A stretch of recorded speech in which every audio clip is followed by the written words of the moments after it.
Hi, this is Genesis with Genesis, the beginning of something beautiful. I wanted to come to you with a tutorial. I'm gonna kind of make it fast.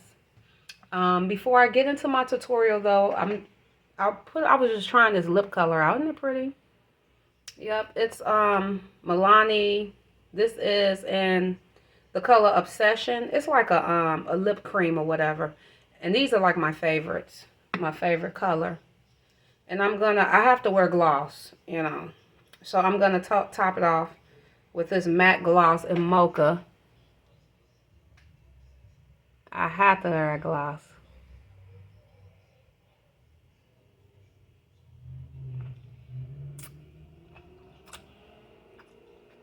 I have to wear a gloss for you.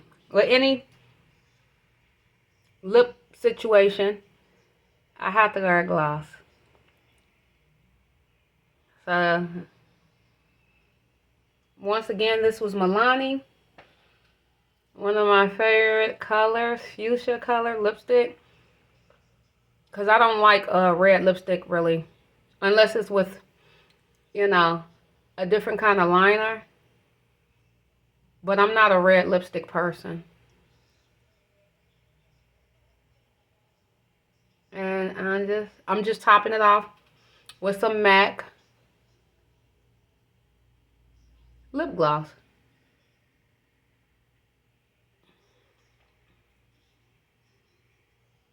And this lip gloss, it's like a purple shade. It's called, I think, Purple Mocha.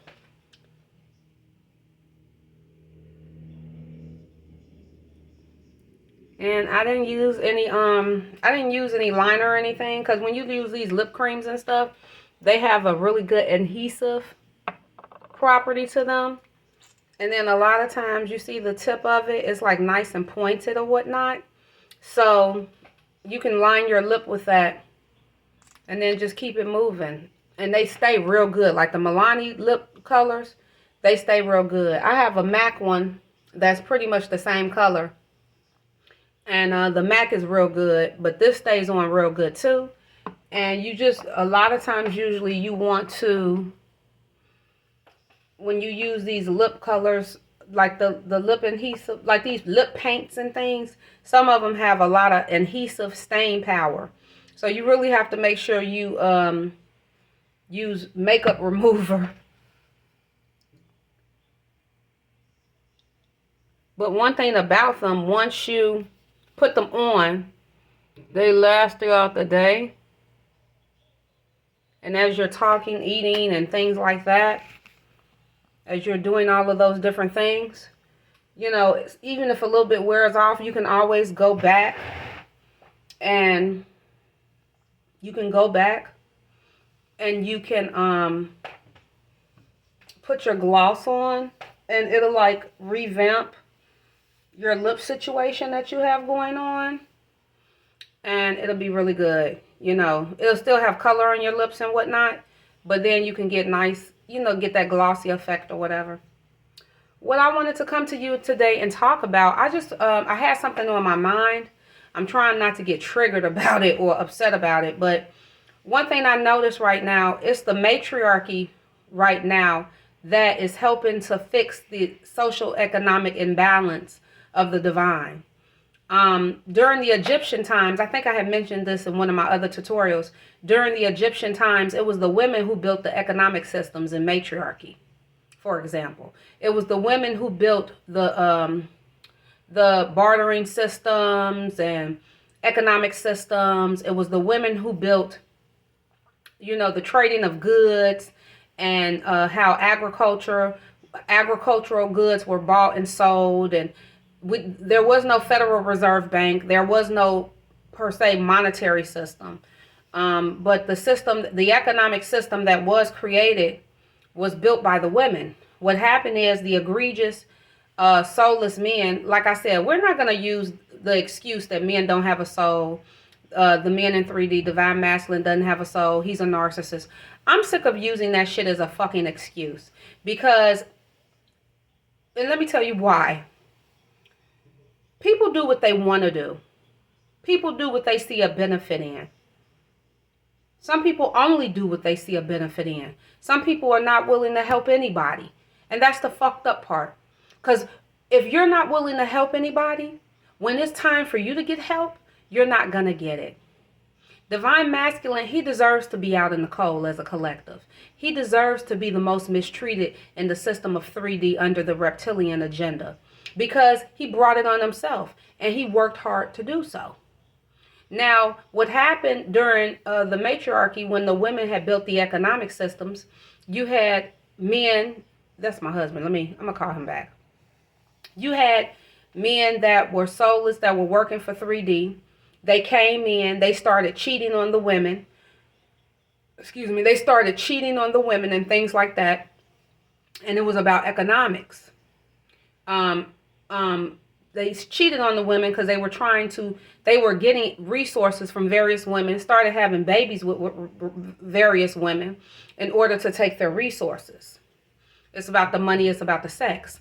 Now, we were living in a situation in 3D. They were anti-female, anti-children, anti-marriage, anti-matriarchy, anti-melanin, pro-ho, pro-self. What happened in today's times, it was the same thing. I'm seeing, I'm so grateful every day. It's surreal to me, because I was mistreated so badly every day of my life. And I'm seeing God turn all that around. I'll be 41 years old this year. And I'm not used to being treated like a human being, to being treated like I'm not subhuman. After being told things like I was a waste of an American, after being told things such as me being an American is discriminatory against someone else's U.S. citizenship, me just being me,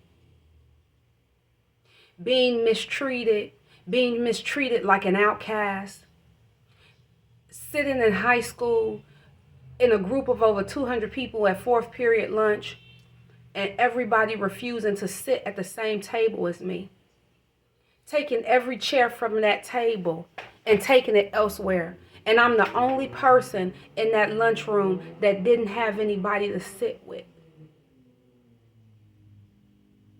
That's a form of embarrassment. Sometimes not ignoring a person and not talking to a person is a form of discrimination and humiliation. And what I've seen, you had in the system of racism, white supremacy in Africa, you had the fat, light-skinned woman, the Duro-reptilian. This is the extraterrestrial we're talking about.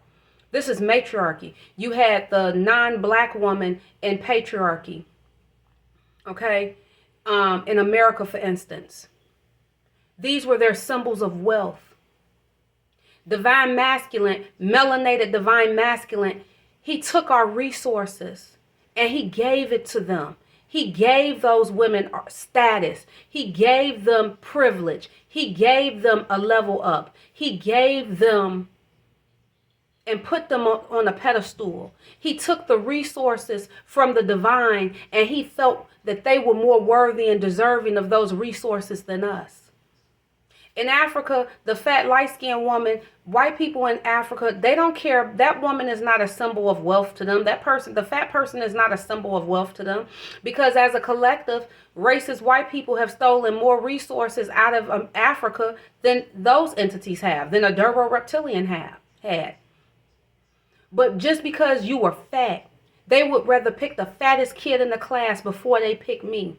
Just because you were light-skinned in the system of white supremacy, just because you were white in that system, just because the dark-skinned black woman, indigenous to America, was discriminated against, that was an automatic for them.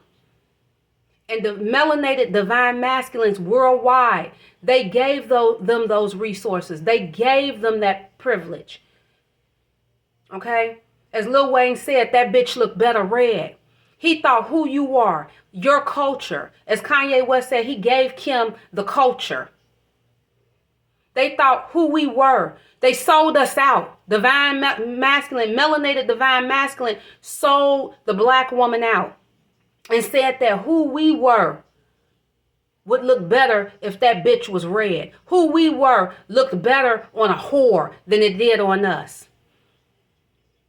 And they did everything that they could. They stole resources from the divine and gave it to somebody just because it was fat, just because it was light skinned, just because it was white. It was an automatic. They didn't even see what this person could do, how this person could manifest. They were users. And they said that we didn't deserve to have our own breath in our body. And you know the funny thing is, the karmic, all this was happening. She was stealing everything that you had. He was helping her steal everything that she had from you. But she was still mad. She still wanted to be you. No matter how many resources of yours he stole and gave it to the bitch, she still wanted to be you. That Duro reptilian, the fat woman, she wanted my prophetic and my metaphysical anointing. The non-melanated woman, she wanted my beauty. In the Federal Reserve Bank and the monetary system, no Rothschild on this planet could ever give them that. It will never be able to take my being, my genetics, my skin, my prophetic anointing, my fifth, sixth, seventh dimensional metaphysical anointing. It'll never be able to take that away from me. I have what matters. The thing about it is, it's so surreal to me sometimes. And I sit and cry because I don't know. I'm 41 years old and I'm just now discovering what it's like to be treated like a human being. What it's like to be treated like I'm not subhuman. I had 3 people in my life that have always loved me and been in my corner. The first woman was my great grandmother, who we call Big Mama. She told me, she named me, she gave me my name Genesis. That's how I got my name.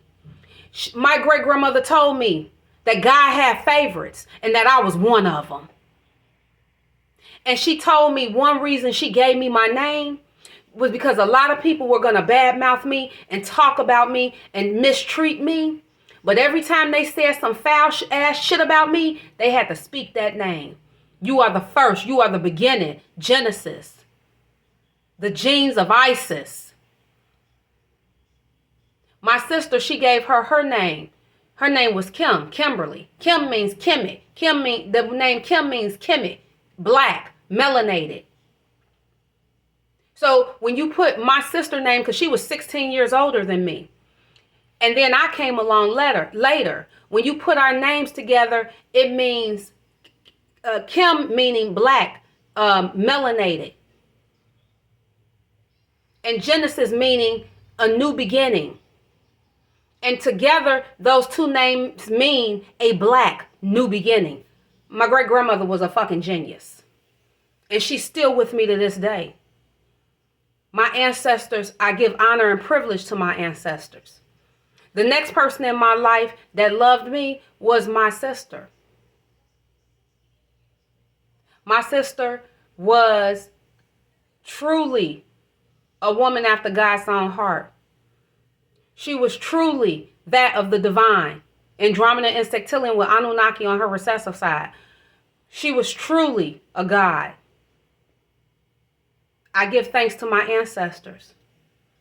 And 12 years ago, I was fortunate enough to meet a man that I had known in my past life. In a past life, I died from thyroid cancer. And I had a husband. I had beautiful children. I had a home. I had a beautiful life. But I came up short and got thyroid cancer in a past life. And I cried to this man and I asked him to meet me in the past life, honey. And he said, I will. He said, I will. Excuse me. And that's how I ended up with my husband. 12 years. So many people told him to get rid of me.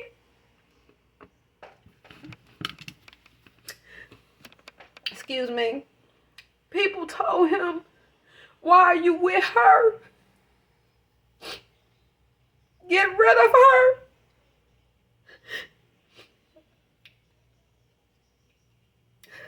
There was a pastor in Atlanta, and he told my husband that I was an ugly black chick. People used to fight my husband.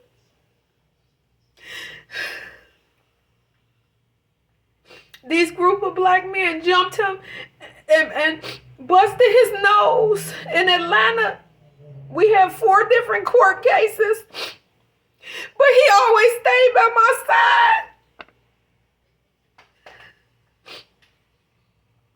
And he didn't believe all the lies. And I told him, run, save yourself. Because that's what the black man did. He ran and he saved himself because they don't want to deal with the adversity. They rather go against us because it's a benefit. And they rather destroy you for the horrors of patriarchy, for the horrors of 3D. But he never left my side. And it's just a shame that we've been treated so bad. And I felt like I didn't have nobody in the world, but I had myself.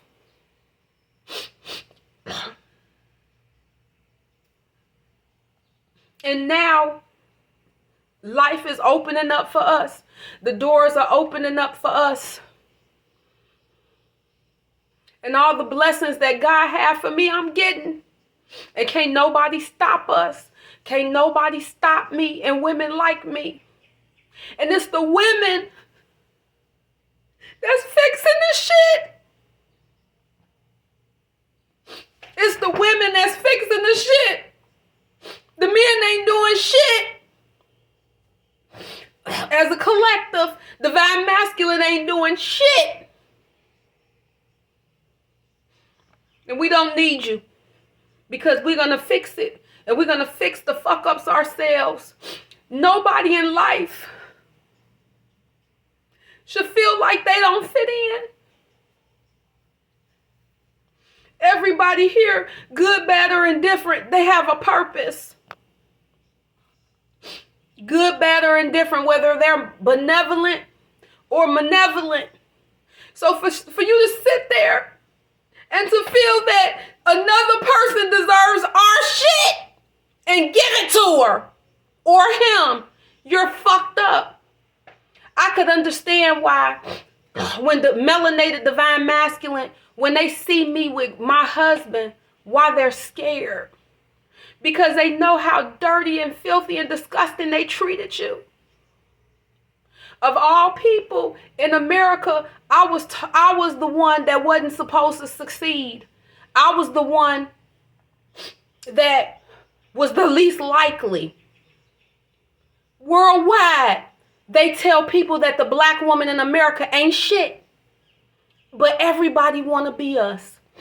And see, in order to be us, it's the strong, only the strong survive. And success is not about money, getting hoes, and all that. It's about your peace. At the end of the day, you can't buy peace. I'm happy to be at 5th, 6th, 7th dimension. And it don't affect or hurt nobody else. It's not taking money out of or resources or destroying somebody else. How can you think that you're going to have abundance and success by destroying another person? By obliterating someone else? That's not success. And that's what it was. No matter how much of our resources the 3rd dimensional woman got, no matter how much of our resources the black man was willing to gave our shit to her. In Africa, that philosophy is not a part of patriarchy. That African man gives that fat, light-skinned woman automatic privilege, automatic resources, automatic status. He could do that for any other woman, but he doesn't want to. You know why? Because he wants to be the divine. He wants to be the dark-skinned, salacious, ebony queen. I'll never forget what y'all did to me. And let me tell you something. It's unforgivable what divine masculine has done. The fact that they tried to run back to the divine is fucking nuts. And they should be scared shitless of their creator, of God, because he will rectify the shit. It don't feel good to be that girl.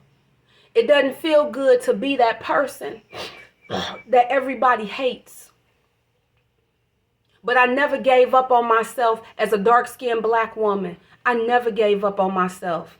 And I never was going to hate myself. Sometimes I doubted myself.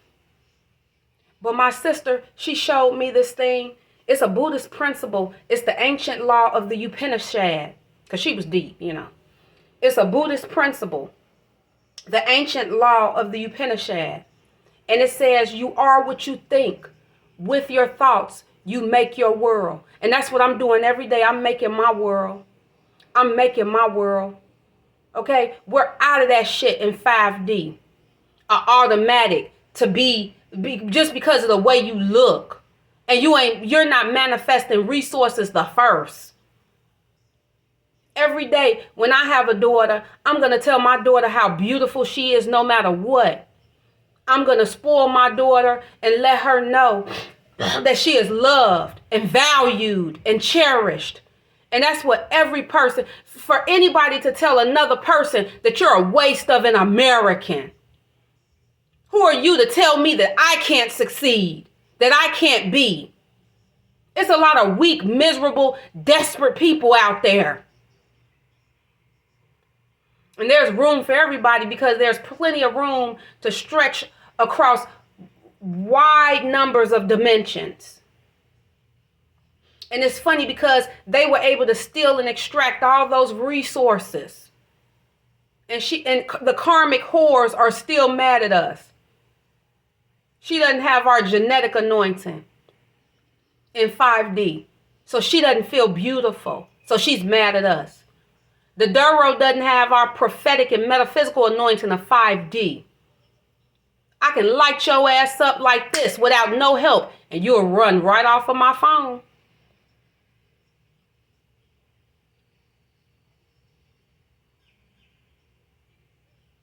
It's something. It's something. It's something. So that's why, excuse me, sorry, I got emotional, y'all, sorry.